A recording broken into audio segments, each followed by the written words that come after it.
சத்தியம் நீதான் சகலமும் நீதான்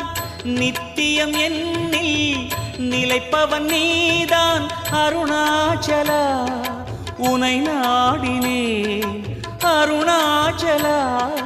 உனை நாடினேன் சிவலீலை செய்யாமல் சிறு ஏனையாட்கொள்ள சிறிதேனும் தயவோடு அருள்வாயப்பா சிறிதேனும் தயவோடு அருள்வாயப்பா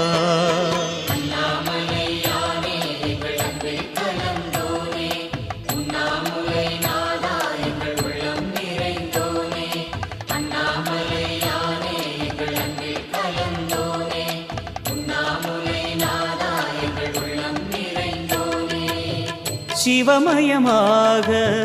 தெரிகிறதே சிந்தையில் சிவயோகம் வருகிறதே